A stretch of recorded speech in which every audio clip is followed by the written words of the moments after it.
Welcome, everyone, and good afternoon. This is M. Gallagher from ALA's Public Programs Office. I'm pleased to introduce today's webinar, Hands-on History, Bringing History Alive with Historical Artifacts. Next slide, please.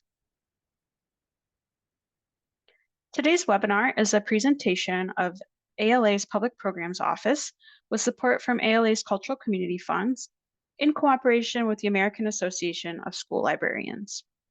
Hopefully, many of you are familiar with Programming Librarian, a website of ALA's Public Programs Office. We have a lot of program ideas and an online learning library full of free webinars, just like this one, on the website, as well as announcements of grants and other opportunities for libraries. The Sara Jaffarian School Library Program Award for Exemplary Humanities Programming recognizes excellence in humanities programming and libraries that serve children in grades K through 12. This $5,000 award goes to self-nominated U.S. school libraries, public or private, that serve children in any combination of grades K through 12. You can learn more about the history of the award by going to ala.org/Jaffarian. Next slide, please. A couple of notes about our virtual classroom today. Only the presenters have microphone access. Live captions can be enabled by clicking on the Show Captions button. Please use the Q&A function to ask questions of the presenters and ALA staff, including any technical issues you might be having. You can use the chat for general comments and discussions with other attendees. Now I will turn things over to former Jaffarian Award Committee Chair Ann Link to share some remarks. Next slide, please. Hello, good afternoon, everyone. Thank you for joining. My name is Ann Link. As previous chair of the Sara Jaffarian School Library Program Award, I'm proud to introduce today's webinar, Hands-on History, Bringing History Alive with Historical Artifacts, the program from Stonebridge High School in Ashburn, Virginia that won the 2025 Sara Jaffarian Award. And I'm going to give you a little description of it. The Historical Artifact Footlocker program is a program that primarily focuses not only on U.S. and world history courses, but it has a direct connection to the English language curriculum for grades 6 through 12. A series of circulating footlockers are packed with artifacts from 3 time periods: World War I, World War II, and the Vietnam War. The footlockers are representative of the larger global experiences of all those impacted, both soldiers and civilians. The committee found the program to be most compelling in that it captured and understood that students learn in a variety of ways by incorporating hands-on artifacts, military uniforms, gas masks, newspapers, newsreels, just to name a few. The program included the larger community of local librarians, teachers, community members, soldiers, and their family members to contribute their experiences, expertise, and cherished artifacts. Erin and Laura went above and beyond in giving teachers a clear basis to replicate this program by providing an information-rich Google site and teacher's guide. The committee felt that the Historical Footlocker program was an exceptional example of broadening perspectives and helping students understand the wider world and their place in it. Now I'd like to introduce our speakers this afternoon. Erin Curry is a librarian at Stonebridge High School with a bachelor's in history, master's in history, master's in curriculum instruction, secondary social studies education, and master's in library science. Erin was a classroom social studies teacher for 7 years before making the switch to the library. Here, her passion for history, research, teaching, and books naturally led to the creation of the Historical Artifact Footlocker program. Erin brings a blend of academic and hands-on experience to help students connect with the past in meaningful, engaging ways. Laura Channing is also a librarian at Stonebridge High School. Laura has her bachelor's in history from the University of Richmond and her master of library science from St. John's University. As an undergraduate student, she worked in museums before pursuing a career in education. The Historical Artifact Footlocker program is the perfect blend on hands-on history and education, combining her 2 passions. And with that, I'd like to turn things over to our presenters. Good afternoon, everybody. So our program is called Hands-on History, Bringing History Alive with Historical Artifacts. Next slide, please. So what we want to accomplish today is kind of give you tips to help you design and curate your own artifact footlockers. I'm talking about the experience that we had coming up with our program. They will be aligned with different time periods that align with your social studies curricula.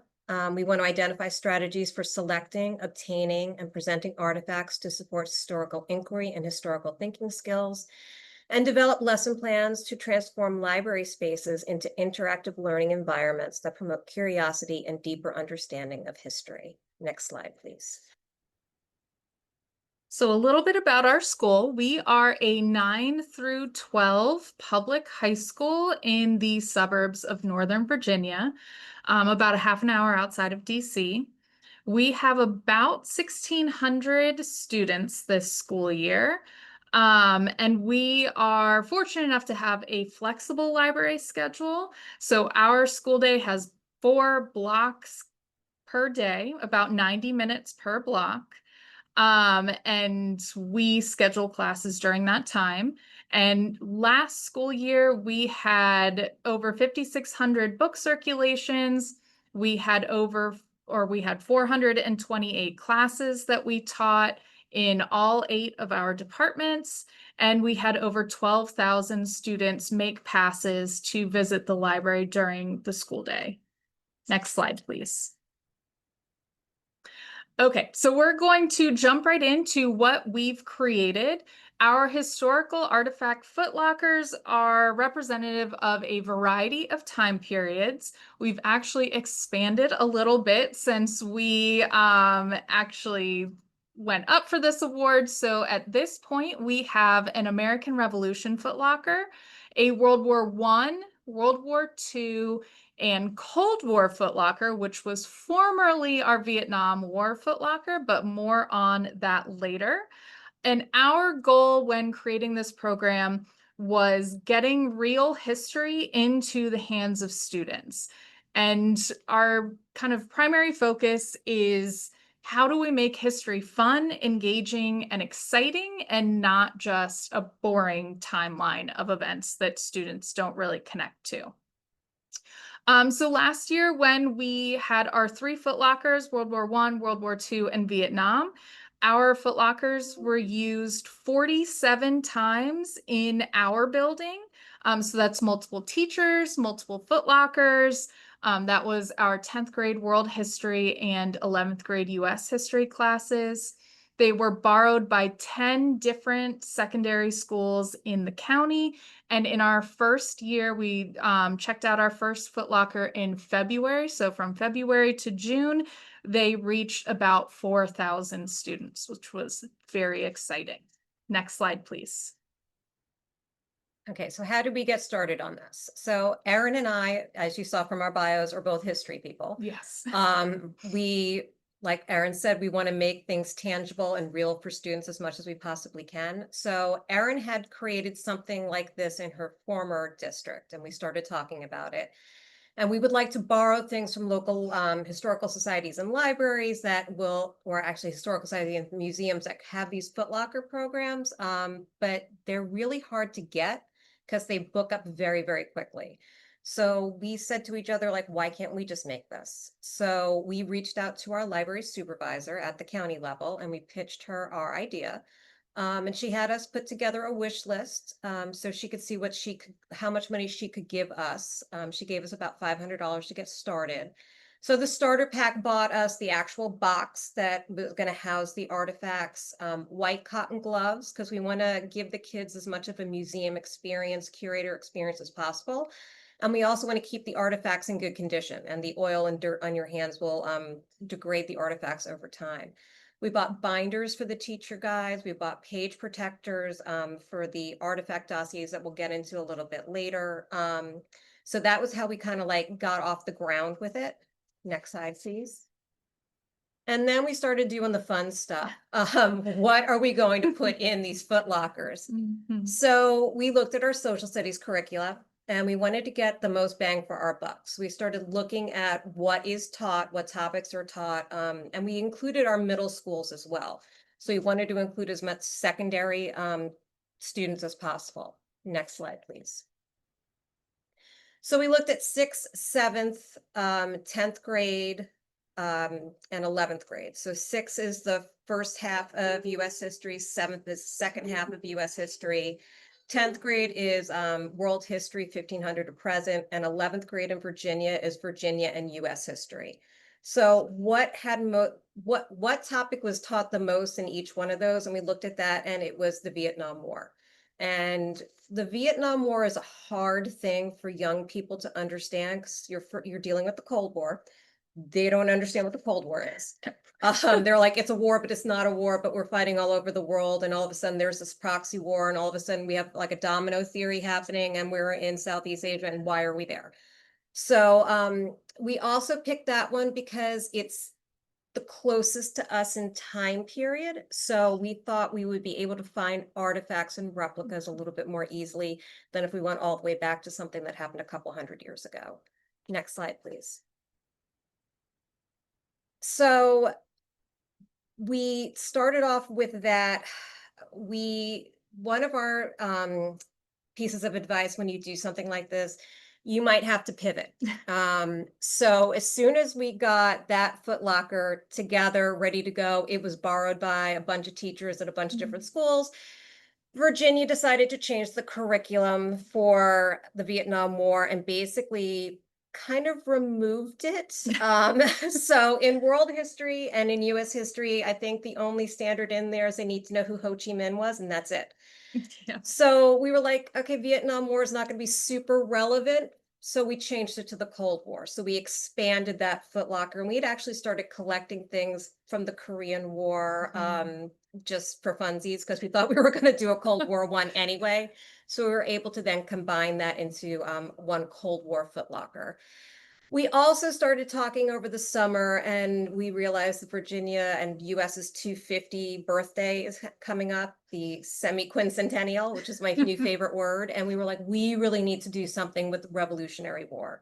So we kind of put some other ideas on the back burner and went full steam ahead into Rev War. So if you start a project like this, based on what your needs assessment are going to be, what teachers need, what students are asking for, you're going to have to be able to pivot.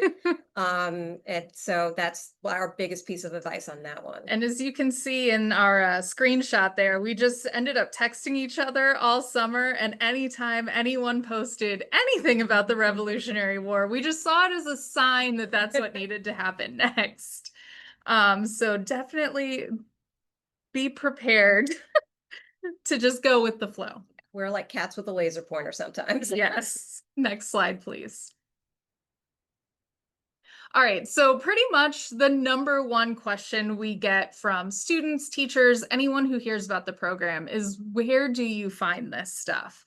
And so we have a combination of purchasing artifacts and replicating artifacts. And so if you are, well, first off, we already had quite a few things from a variety of time periods because, again, we are history nerds. So I had things that I used in my classroom when I was teaching about different time periods. Laura had things that she had collected through her history nerdiness. And so we already had probably more historical stuff than is acceptable for most people, but it worked out really well for us. And then as we started zeroing in on, okay, we want to start with Vietnam, and then we started looking at what we had, we started making some wish lists and finding places that we could purchase items. So when we are looking for authentic artifacts, which are things that were created during the time period and used during the time period, so far our go-tos have been eBay, Facebook Marketplace, and then our two kind of newer discoveries are Mini Museum and History Hoard. So those can be tricky for a couple reasons. One is that you need to do some research to make sure that what you're purchasing is actually authentic. And we made that mistake pretty early on. I purchased a Red Cross ribbon, like service ribbon, and I was showing one of our historical society friends who we'll talk about in a bit. And I was like, oh, this is so great. It's from World War I. And he was like, oh, no, if you look at the material, it's actually from World War II. I was like, okay, we're just going to shift that into the World War II Footlocker. And now we do a little bit more research before we purchase things. And the other thing that we ran into, at least in our district, is that Facebook Marketplace and eBay are not reimbursable. So there's a variety of financial procedures that we have to go to, which as cats with laser pointers, we have a hard time following, but we are better about that now to make sure that we use our grant money that we have gotten. And if we are purchasing anything, that we're able to get that reimbursed. History Hoard and Mini Museum are websites that sell authentic artifacts. We actually have one on our little show and tell table back here that just came in today. This is a piece of chainmail from the 15th century, and we'll talk more about that later, but we are going to expand into ancient civilizations and kind of earlier history to help out our World History 1 teachers. So these items are smaller, they're authentic, they're things like coins, chainmail pieces, and other small things. Now, when we've been looking at replica items, because some historical time periods are very difficult to get authentic items for, these are a few of the websites that have been helpful. So Amazon does have some things. We had some decent luck getting things for the Vietnam War, Cold War, some World War II things.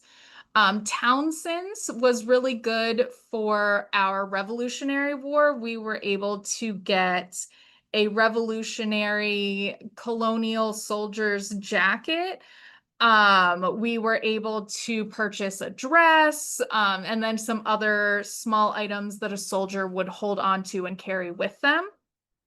The National World War II Museum is amazing and has lots of different resources, both on their classroom site in terms of primary sources that you can replicate, and then also things that they sell in their museum shop.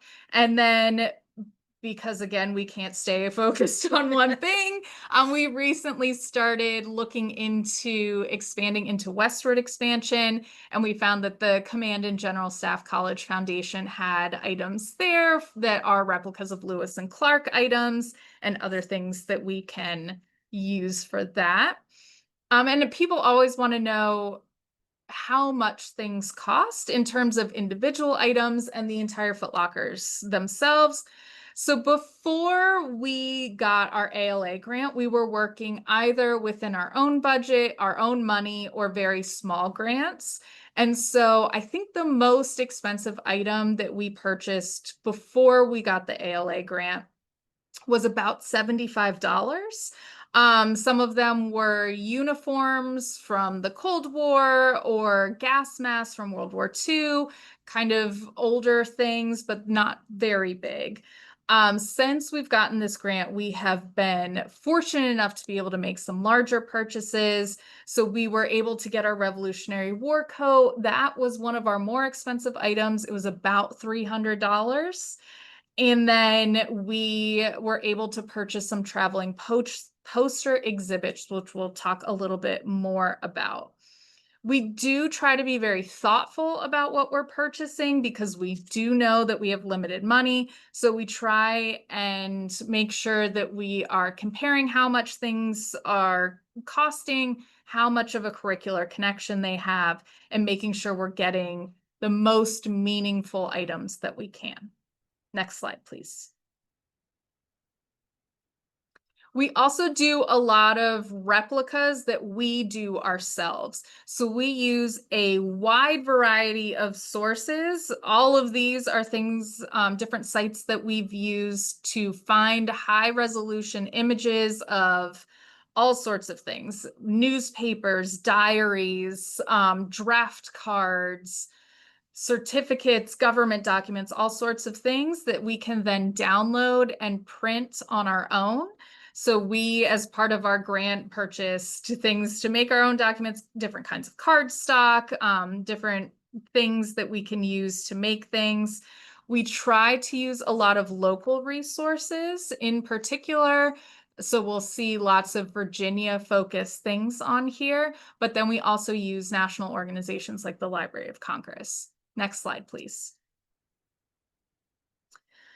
So we try to get a variety of artifacts from all of our different time periods that represent a wide array of different people because we want our students to see themselves in the history that they're learning.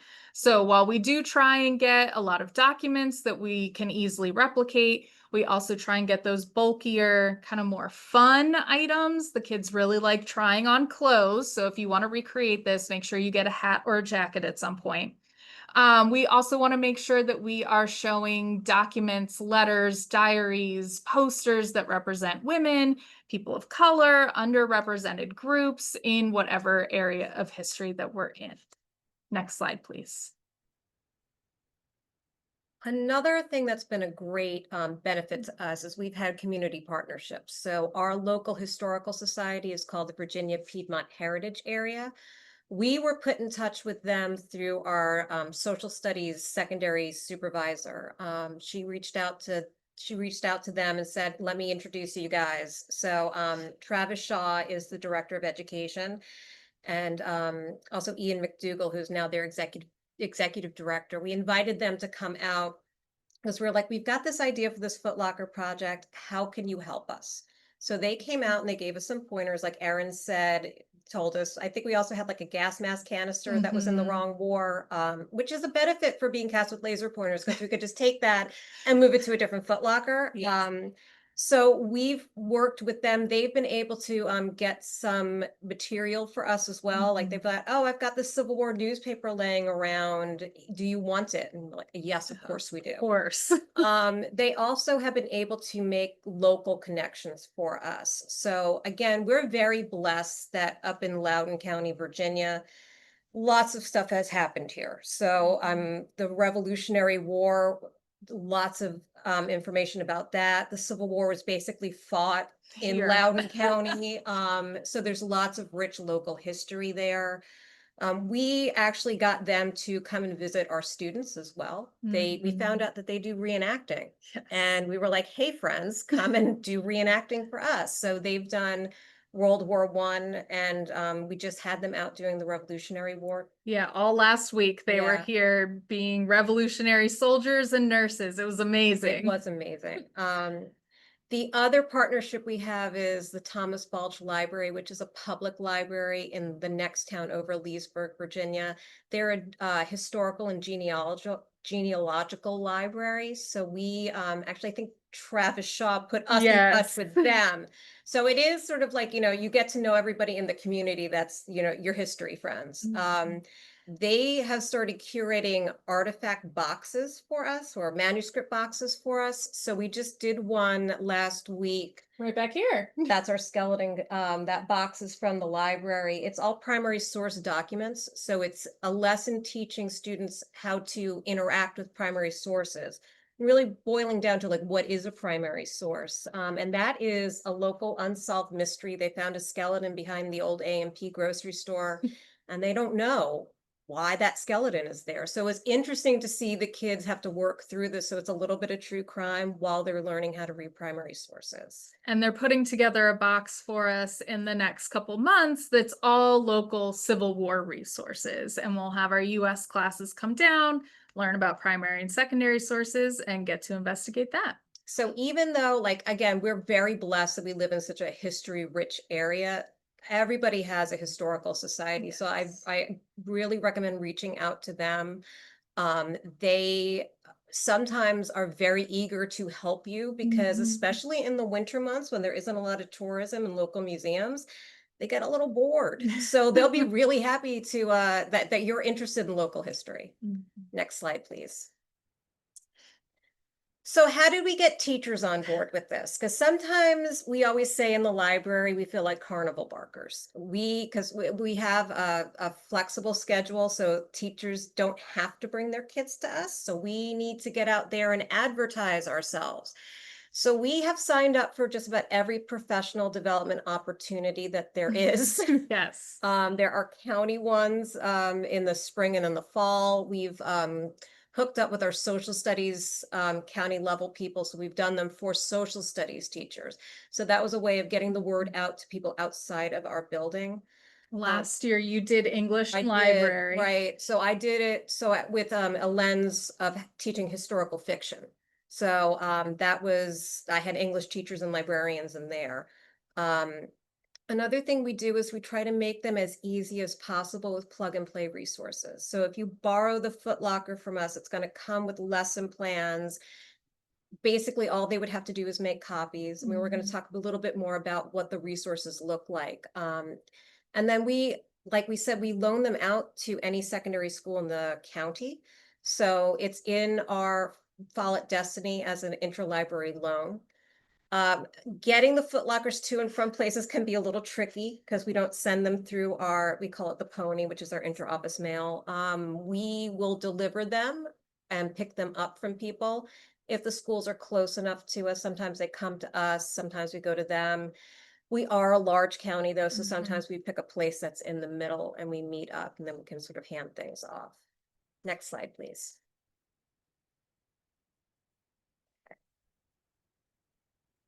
Oh, Yep. All right. So our teaching materials, our primary purpose of the teaching materials is to make things as easy as possible for teachers, because a lot of times teachers will look at things and say, please don't add anything to my plate. And we always look at it as like, oh, no, we're taking things off of your plate. We often say that this is a day where you don't have to write the lesson plan. The lesson plans are already there. So each Footlocker is going to come with a set of resources for them. We have physical and digital resources. We try to make the Footlockers as accessible as possible. Next slide, please. So the way that we share these resources is through a dedicated Google site for each one. They all look exactly the same. So if you've used one, you can find anything you can for any of them. So this is just a screenshot of what the home screen looks like for our World War I Google site. We have a menu on the side with access to all the different resources that we're going to kind of quickly walk you through. Next slide, please. So the number one thing, and you get a physical version of this with the Footlocker and a digital version on the Google site, is our teaching guide. So it starts off with information on making sure that you get all of your artifacts, how to contact us if there's any problems, borrowing, returning, all of that. The purpose for using artifacts in the classroom, different types of artifacts, and then some general tips for using artifacts in the classroom. If it has a big red do not open symbol on it, don't open it. And then every single item, and this was the fun part for us, has its own information dossier that we researched every single item that's in every single Footlocker. We provide the name, where it came from, when it was produced, if we know, or when it was used, a rough time period. We give a general description of each item and how it was used during that time period. And then if we can connect it to a particular person, ideally a local person, we do that. And then down at the bottom, we have thinking further questions that either ask a critical thinking question of the students or have them apply the information that they learned about those items to a present day scenario. Next slide, please. We also have a very extensive dedicated lesson suggestion page with lots of information ranging from absolutely no tech to anything that you want, basically. So it can be as low prep, low tech as you want it to be. Like Laura was saying, it can be make a copy of this and you're ready to go, or we have more suggestions. Next slide, please. So lots of them revolve around the artifacts themselves and analyzing them. In our teacher guide, we actually have 2 different artifact analysis sheets that are kind of scaffolded for different levels, either middle school, or if you maybe have an English language learner program, they have actually been excelling with our Footlockers. We have a lot of English language learners in our building, and they are often better at analyzing artifacts as our native English speakers are. So we have that as our low prep option. all the way to choosing a historical picture book about that topic, reading it with the students, and then having them complete an activity like designing their own dazzle ship, learning how to knit historical knitting patterns, creating trenches out of Play-Doh and binder coils. We have all sorts of different options that you have access to. We provide book names and authors. We provide links to videos, lesson plans from like the National World War II Museum or the National World War I Museum. So we've kind of housed everything that we can find or everything that we've created on this site. And then because our library kind of cohort in the county is so amazing, we reach out to them after they've used it and we ask them if they did anything cool. And so we actually have a shared resources section on our lesson suggestion page that come from our librarians and our teachers and things that they did and we're willing to share for other people to use. Because when you make good things, you want to share good things so the kids can see them. And they came up with ideas that we didn't even think of. Oh, no, we're going to talk about it on the next slide, but we have a Spotify playlist that we just had playing in the background while kids were looking at things. And we had a librarian email us and said, hey, I don't know if you want it, but I made this listening station where students had questions to answer about the music. And we're like, that's amazing. So actually, next slide, please. So every Footlocker gets its own Spotify playlist that we've put together of songs from the time period, either to help students get in the mindset of someone living through that time period, or as this amazing librarian came up with, to use as a listening station, because we do a lot of station rotations. That's one of our favorite things. So they had students listening to music, analyzing lyrics. We included a station when we were doing our American Revolution activities where students listened to the Battle of Yorktown from Hamilton the musical and compared it to the actual Battle of Yorktown and see what they got right, what they maybe got wrong. And the students have really enjoyed listening to the music so far. Next slide, please. Because we are librarians, we will always plug a good book. So we do have a supplemental book tab where teachers can find lists of nonfiction and fiction titles that align with the time period. And that can just be if you have a student who's really interested in it. We had a student who checked out our book about Hamilton the musical because he was interested after going to that station. If you wanted to do book clubs, if you wanted to do a historical fiction versus history book project, basically any way that you can get books in kids' hands, we are on board with. So we always try to plug books.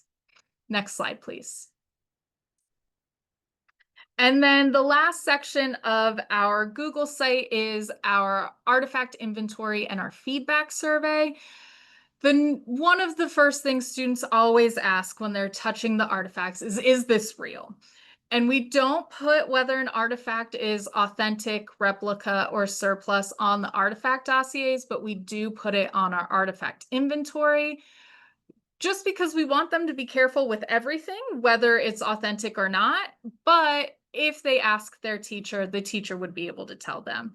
And sometimes they just think it's really cool that this thing is over 100 years old and they get to touch it. So they get to see what is in our Footlockers. It allows them to check it off when it arrives, check it off when it returns, just to make sure everything is there and we can keep track of everything. There's a note section in case there was any damage, anything was missing, or if there was anything that we might need to know. And then we always want to improve and to learn from what we're doing. So our feedback survey is really important to us. We ask which Footlocker they borrowed, how many people used it, because we encourage schools to borrow it and then have the entire like US history team use it. Or have it set up in the library so people can come through and see it kind of like a museum display. We ask what they did with it, and then if they are willing to share any of their resources, that is an option to upload in our feedback survey also, because we always want to make things better. And we know that some things are going to get damaged. Yeah, I mean, it's that we want kids touching and handling the things. Mhm. sometimes when things go out, we're just like, oh, I hope this comes back in good condition. But Yes. we know that it might not. We have a so- couple very old newspapers that we're keeping an eye on at the Yeah. moment. We got newspaper protectors for those that are a little bit Mhm. harder acrylic, but Yeah. next slide, please. So what's next for us? So in progress right now, we have a Civil War footlocker, because that's another requested footlocker that we get a lot, Mhm. especially around Loudoun County, because Mhm. again, it was basically fought here. Westward expansion is another one that we're doing. We really want to crack into our 9th grade curriculum, which is ancient world civilizations. So how we're doing that, we actually got a 3D printer last year, and we are learning how to use that. So we figure we're going to 3D print replicas from that. So we've already got a Great Pyramid of Giza that comes apart with a cross section on it. That's one of our Yeah, favorite we love that things. one. That's like our new favorite toy. We've got a coat of Hammurabi. So we're Mhm. starting to 3D print, and we've gotten filament to, like look like sand or look like Mhm. stone or look like wood. And on the horizon for our footlockers, we have the civil rights movement, because that is another kind of like dicey topic that some teachers aren't comfortable with teaching. I don't really know why, but that's Yeah. what they say. So we're going to start that. And again, going back to our local historical societies with the civil rights movement, there was a lot of really interesting things that happened in Loudoun County. So I would definitely start reaching out to local museums when you're starting to think about these things. Then we started making these traveling poster exhibits. So again, we were sitting and we were talking, and the Virginia Museum of History and Culture had a traveling exhibit for the Vietnam War. We borrowed one from Hampton Road. It's Yeah, the Hampton History History Museum. for Black History Month. And they're like 7-foot tall Mhm. canvas posters that come on stands. To borrow the one for the Virginia Museum of History and Culture was like $500 to do it. So we were like, well, how hard could it be to make our own posters? So again, cats with laser pointers. We decided Revolutionary War was going to be the first one. So Erin designed these beautiful posters. I think there's 7 of them. And so they are Mhm. like a traveling museum exhibit. And she wrote them so they will hit the curricula from 6th grade and 11th grade. Mhm. So we just have like a scavenger hunt that the kids fill out with it. It was part of our multi-day, multi-week Revolutionary War extravaganza that we just got finished with. And then we had a couple of requests from our PD days when we were doing professional development in August for World War I. So Erin just created a set of World War I posters, and with a lot of like local history. Mhm. There's a whole section on animals in World War Ah. I. So like carrier pigeons and horses, and so Dogs and gas right. masks. I mean, and the kids are fascinated with things like that. So Mhm. that's our next big thing. We would like to have a traveling poster exhibit that would go with the footlocker, and you could borrow it separately from the footlocker. You could borrow it together. But those are the things that are on our horizon. Next slide, please. So if you all have any questions, we'd be happy to answer them. I know we just threw a lot at you. Yes.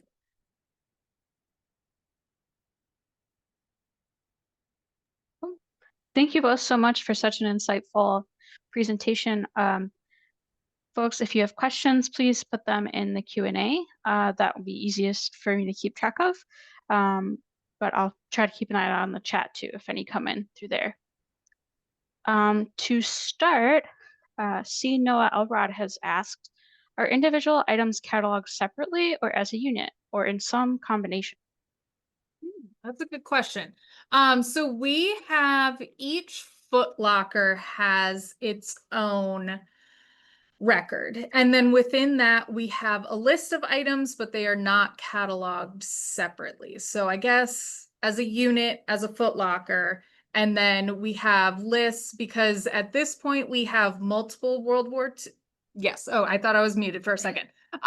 We have multiple World War II footlockers, for example. So we'll have multiple copies under the one record.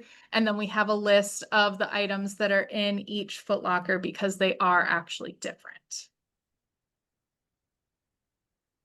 Great, thank you. Grace Freeman has asked, how long do teachers borrow them for? Does it vary?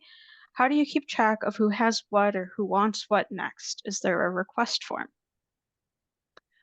So we do interlibrary loans, so it pops up just like someone would request a book from one library to another.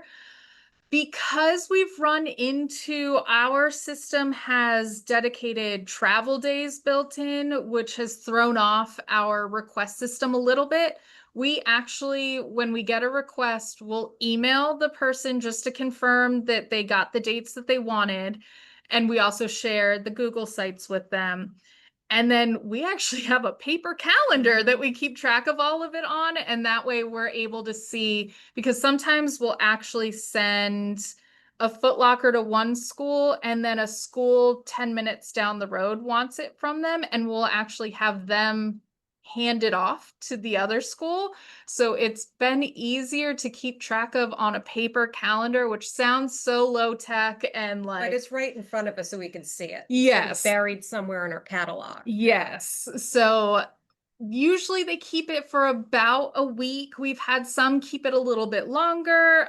We kind of have a timeline of no more than 2 weeks, just because everyone is kind of teaching the same topics roughly around the same time period, and we want them to be able to have access to the materials, and we want to get them to as many kids as we can. So it does vary, usually about 1 week, but they can have up to 2. And we keep track of most of it through email and paper calendar. We had teachers who borrowed them, we launched this in February. We had teachers borrow them last year that already put in requests in Yes. August for March. So Yes. they're getting dibs in on things, which is Mhm. why we are like, well, we just need more Footlockers then. Yeah. No other questions at the moment, but folks feel free to keep studying those in. I wanted to know, how many work hours do you think you spent developing like just one Footlocker? Oh. I mean, Weeks? yeah. I mean, If not more? I know we work on it at home too. Yeah. You annoy our families a lot. Yes. With Facebook Marketplace, that's another one where sometimes like I messaged a lady who she was selling a American Air Force uniform from the Korean War. And I had messaged her, I said, can we meet up somewhere? And then I told her what it was for, and she wound up donating it. So I wanted to mention that too. Sometimes you can get people to donate items, so you're not spending that much money. But that was definitely me sitting on a Saturday scouring Facebook Marketplace, and then we'll work on it at home. We work on it as much as we can at school. A lot of times too, if we're working on the lockers at the library, we'll have the materials out, and that gets kids very interested in what we're doing. We've had a number of kids saying, well, what class is going to use this? And we'll say, oh, like 10th grade world history 2. And they're like, well, we didn't do that last year. That's not fair. And so we've also had teachers stop by. They ask us questions. And we had one teacher who came in maybe about a week later, and he donated things that were his uncle's. He's like, it's been sitting in my attic. What am I going to do with it? He said, I'm keeping my dad's stuff. I don't want to give that away. But if my uncle's stuff can help kids learn about it, we want that to happen, and which was amazing. Yeah. But yeah, I would say weeks. And it's a labor of love too. So it's hard Yes. for us to really quantify how much time, because if we can fall down a rabbit hole of research, we will gladly launch ourselves down that rabbit hole. Oh yes, for sure. Peggy has asked, have you ever lost or had a real artifact stolen, or do you only send out replica artifacts? Oh, that's a good question. We had a scare last year that some of our Cold War medals had disappeared. But in the end, someone just combined we had 3 medals in the Footlocker, and they combined them into one bag instead of 3 individual bags. So luckily, knock on wood, nothing has been lost or stolen. We have had to remind kids as they're looking at things like, don't forget to put that back when you're done with it, because we do have fun things. The World War II paratrooper cricket that clicks is popular, and kids will just kind of walk around clicking it and not really realize that it's still in their hands. And so we do have to remind them to put those back. But luckily, nothing yet. We do send out the real artifacts because they really like the real artifacts. And so if that helps them make a connection with the time period, that's what we want.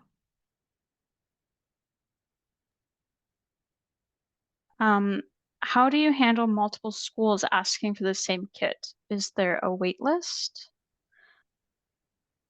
Sort Yeah, of. I mean, Yeah. they do, you can put that reserve in for interlibrary loan. Like I said, that one teacher, she's from middle school, isn't she? Yes. Yeah, she got Yeah, dibs. Melissa. Yeah, Melissa, less Melissa. She put dibs in on All World of War them. One, World War II, like all of it. So yes, there in that way there is a wait list for it. But they can also reach out to us and say, and they do that a lot. Like, hey, I tried booking the Footlocker for this week. It's not available. And what Erin was saying, it does give that like travel time on either end. So it might look like the Footlocker's out, but we actually have it. Yeah, so that's where the paper calendar actually comes in really handy, is when we email the resources to the teacher or librarian who's borrowed it, and we confirm the dates that they want it. Sometimes it'll reserve for the entire week, but they only need it for 3 days. And so we'll have the date that it arrives back, and we maybe have a school who tried to reserve it but couldn't. But we can say, actually, it's coming back on Wednesday. You don't need it till Friday. That gives us enough time to inventory, check condition, give you some clean gloves that haven't been used by 150 kids, and then we can get it on their way. We take the gloves home and wash them, in case you're wondering. So that's extra laundry for us, but again, labor of love. Yes. Yes, definitely a labor of love. And I can see why having those duplicate boxes on the horizon would definitely help out with that. Yes. This is a question I'm adding on to David's here is, do you have multiple teachers borrowing or utilizing the boxes at one school when it gets there? So maybe one Yes. teacher is officially borrowing it, but the whole school is using it. Yes, and that is part of our survey, is we ask how many teachers ended up using it, because if it's 1, that's great. If it's 5, that's amazing. And then how many students it reached. So we had one middle school who had 3 teachers using it, and they created a station rotation in each classroom. And so the Artifact Footlocker was in one classroom. They did something else in 2 other classrooms, and all 3 classes rotated through. And so when they filled out the survey, they said 3 teachers used it. We had X number of kids. And then they shared some of their resources, and they were amazing. That's awesome. A couple people asked this, but Twyla has asked, just for fun, do either of you have a favorite artifact that you found for the Footlockers? Ooh. I like the child's gas mask. Ooh. Yeah. Fun. Because that blows their minds. They're like, you Yes. mean a kid wore this? It's like, yeah, a kid would have to wear that. Yeah. Like, look how tiny it is. Yeah, that's definitely everyone. Oh, I'm knocking things over. Everyone always wants to try on the gas mask. And it smells. It smells. And our Virginia Piedmont Heritage Area friends actually found us a World War I gas mask. And when they gave it to us, they said, we would not necessarily recommend that anyone puts this on their face. So that information dossier has the red "do not wear" symbol on it. And we warn people in advance of that one, just because it's a little rough. Yeah, the Vietnam era Choco nut roll can, because it's food. It's from their rations. But it's actually got food in it. You can't see it. It's a solid can. But the kids are always like, "Can I eat this?" I'm like, "Well, I wouldn't." Yeah. Like, please don't open it. It's 60-year-old food. I think my current favorite artifact, I'm like looking around like I'm surrounded by things, which I sort of am. I haven't even gotten to do the research for it yet because I got it this summer, but it is a World War I victory medal for a sepoy infantry soldier. So that is an Indian soldier fighting in an Indian cavalry unit for the British Army. And so in England, they actually put your unit rank and name on your medals. And so I have his name and I have information about him, and I'm very much looking forward to doing some research on him. That sounds very special and also hard to convince Yeah. kids not to put stuff on their Yes. face. Right. Aaliyah has asked, have you thought about adding book lists as an extra resource for students? In the Google site, we have a couple, we have Mhm. nonfiction and fiction reading lists. I taught in a middle school for 8 years before moving up to high school. And what I could see working very well with this, because a lot of middle schools are team taught, doing like a historical fiction unit in your English class while we did this a lot at the school I was at, while you're learning about the time period in social studies, and then using the Footlocker to kind of bridge that Yeah, that would be connection. amazing. Yeah. So there are reading lists for things like that on the Mhm. Google sites. Someone had asked, I did not quite understand about the Vietnam War being removed from the curriculum. Is that what you said? Yeah, that's what we said. Yeah. We don't get it either. So over last spring into summer, the state of Virginia revised all of their social studies curricula and updated them. And so in some cases, new things were added that's going to provide a lot more information and context. Like in the 10th grade world history curriculum, they got a lot more specific about World War I, which is something that the students have a hard time understanding. And so that's going to be really helpful. In other places, they decided to remove things. And so Vietnam War apparently did not make the cuts. And all they need to know is that Ho Chi Ho Chi Minh Minh was a guy. was a guy and he was from Vietnam. Yeah. So what we have done, because like Laura was saying earlier, we had already gotten some Cold War things, is we are going to divide the Vietnam War Footlocker into two and then contribute the Cold War things between those two. So instead of one Vietnam War, we'll have two Cold War. And there's just going to be a lot of Vietnam War stuff in there because we're not getting rid of anything. It's a big deal, you Yeah. know. So it's still important. But the way that they phrase it in the guides, it's they'll list what the units are, and it says including but not limited to. So you could teach more about certain topics that they took off of those bullet points of what the kids need to know. But they're still not there. Mhm. Like in World II, we looked and there's 3 women now in World II? Yeah. Yeah. And 2 of them are English. So yeah, we're So that's yeah. another thing we do is we try and boost the stories that are left out. So we have stuff for women in every single Footlocker. We have a lot about Japanese Americans in World War II and how they were treated. And so we try and make sure those missing stories are still included in our Footlockers because it's important for our students to know. And they might not have time to do it in the classroom, but we Mhm. make time for it in the Footlocker.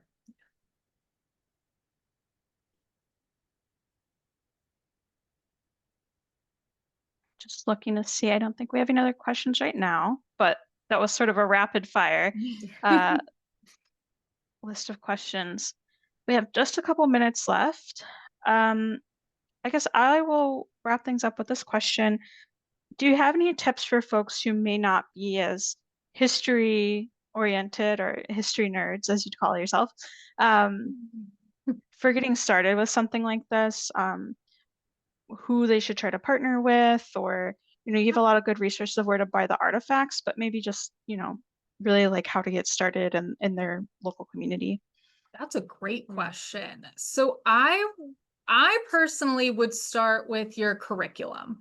So pull what each grade level learns, figure out where there's overlap, figure out where you can get an idea of where you want to go, And then start reaching out to social studies teachers, find your local historical societies, find your local public librarians, partner with people who have a love of history, because I can't imagine this going the way that it's been, which has been so amazing, without that love of history there. So I would definitely recommend finding those people if that's not you, and going in with some concrete, this is what they learned, this is what we need to touch on. And I mean, we wouldn't have been able to do this without those two community partners, our local historical society and our local public history library, which we're very fortunate to have. I know not everyone has that. But they have been so wonderful on, oh, well, do you know about this? Oh, have you heard about that? And for the most part, we're like, no. Yeah. Our local public librarians were like, oh yeah, we've got this great diary of these Civil War girls, and their brother and their father are off fighting, and the Union Army keeps stealing from them, and the Confederate Army keeps stealing from them, and they take all of their stuff. The Union wants to burn their home or the barn, but they're like, don't burn the barn because the house will catch on fire. So they're like, okay, we won't burn your barn. We'll just take all of your stuff, but we'll leave you the blind horse. And then a couple days later, their cow comes back. And so we call it the boomerang cow. Yeah, they stole the cow and it got loose. It came back. I don't know. Back to them. So we find out so much that we had no idea existed from those local partnerships. So if you have a local historical society, your local library, that is 100%, you should get them on board. Oh, I saw someone just commented, what about local chapters of the DAR? That would be amazing. Yeah, absolutely. Amazing. Thank you both so much for your presentation today. It's wonderful to hear how much you got from it, as well as the students and teachers in your county. Thank you for sharing all the work that went into this project. And Megan, if you could go to the next slide. And thank you to Megan, my colleague in the Public Programs Office, for helping out behind the scenes today with tech support. And finally, thank you all for taking time out of your day to attend this webinar. Before we go, I just want to invite you to register for our upcoming Programming Librarian webinar, Nourishing Minds, a free toolkit for teen mental health programming in libraries. I will put the link in the chat to that if you are interested. The recording of this webinar will also be posted to programminglibrarian.org in the next couple of days. There are a wealth of additional library programming resources there for you to check it out. Thanks, everybody, and have a great day. Thank you. Thank you.